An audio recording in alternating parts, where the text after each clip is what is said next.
చంద్రబాబు నాయుడు ఇంటికి వెళ్లి భారీ షాక్ ఇచ్చిందట వైఎస్ విజయమ్మ. తెలుగుదేశం పార్టీలోకి నేనొస్తానంటూ చెప్తోంది వైఎస్ విజయమ్మ. అసలు సొంత తల్లిని, చెల్లిని పట్టించుకున్నోడు ఏపీని ఏం కాపాడతాడు అంటూ పవన్ కళ్యాణ్ ఎద్దేవా చేసిన మాట నిజమే.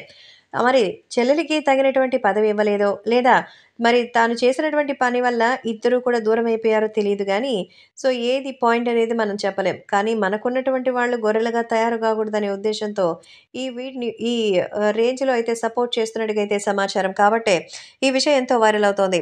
ఏది ఏవైనా అభిమానులు కూడా సో, ప్రస్తుతం మన పవన్ కళ్యాణ్‌కి అలాగే చంద్రబాబు నాయుడికి పొత్తుకి సంబంధించిన విషయంలో మరి నేను కూడా సపోర్ట్ చేస్తాను అంటూ ముందుకొచ్చారట వైఎస్ విజయమ్మ.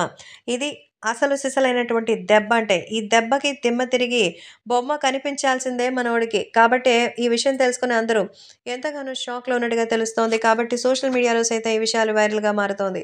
ఇక అభిమానులు కూడా ఎంతో ఆనందంగా అయితే మరి ఆమెకు వెల్కమ్ చెప్తున్నట్టుగా తెలుస్తోంది. సో, పవన్ కళ్యాణ్ తెలుగుదేశం పార్టీకి సంబంధించిన ఈ విషయంలో పొత్తులో నిజంగా ఇప్పుడు గనక వైఎస్ విజయమ్మ వస్తే మరి జగన్మోహన్ రెడ్డి పార్టీకి ఓట్లేసే వాళ్ళు కూడా ఉండరని చెప్పాలి.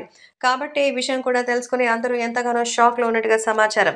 కాబట్టి సోషల్ మీడియాలో సైతం ఈ విషయం ఎంతో సెన్సేషనల్‌గా మారుతోంది. జూనియర్ ఎన్టీఆర్ తెలుగుదేశం పార్టీలోకి వస్తారని అంటున్నారు. ఆయనొచ్చే ముందే ఇలా వైఎస్ విజయమ్మ, షర్మిల కలిసి తెలుగుదేశం, జనసేన పార్టీకి మరి ఒప్పుకోవడంతో అందరూ ఎంతో ఆనందం వ్యక్తం చేస్తున్నారు.